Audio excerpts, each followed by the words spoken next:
नमस्कार, मैं हूं आपकी होस्ट सपना सिंह और आप देख रहे हैं अपना भारत।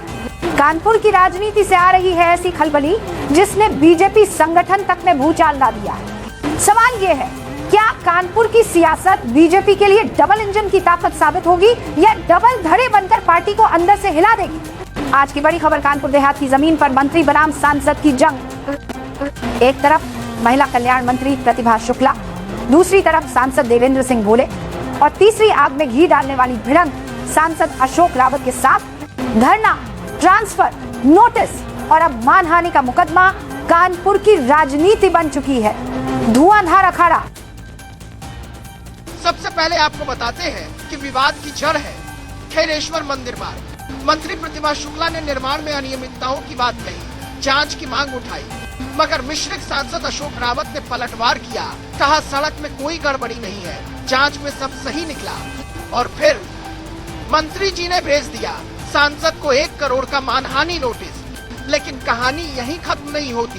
कानपुर देहात में सांसद भोले और मंत्री प्रतिभा शुक्ला की खींचतान तो पहले से ही चर्चा में थी। धरना, पुलिस पर गलत एफआईआर के आरोप को दबाव इतना बढ़ा कि आउटपोस्ट इंचार्ज का ट्रांसफर करना पड़ा। इतना ही नहीं, बीजेपी संगठन ने अनुशासनहीनता पर अपने ही नेताओं को शो कॉज नोटिस थमा दिया।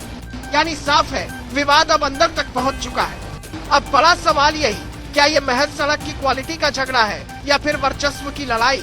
कानपुर की जमीन पर चल रही यह रस्साकशी साफ दिखाती है कि बीजेपी के भीतर ही 2 धड़े आमने सामने खड़े हैं। एक तरफ मंत्री का क्वालिटी फर्स्ट नैरेटिव, दूसरी तरफ सांसदों की क्लेम काउंटर क्लेम पॉलिटिक्स।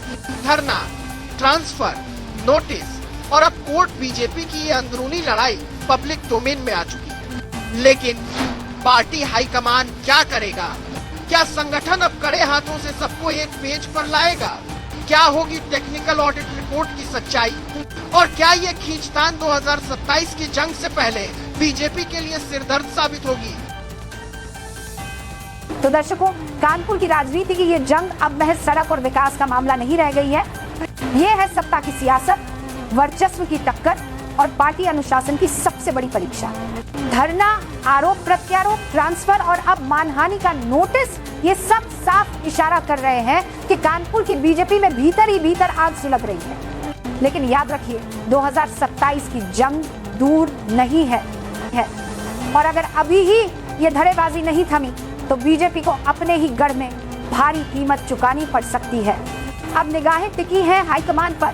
क्या वह इस राजनीतिक रण को सुलझा पाएगा या फिर कानपुर से उठी ये लड़ाई दिल्ली दरबार तक हलचल मचा देगी? फिलहाल इतना तय है कि कानपुर की सियासत में मचा ये घमासान आने वाले दिनों में और भी विस्फोटक होने वाला है। और हम आपको दिखाते रहेंगे हर अपडेट, हर मोड़ और हर खुलासा सबसे पहले।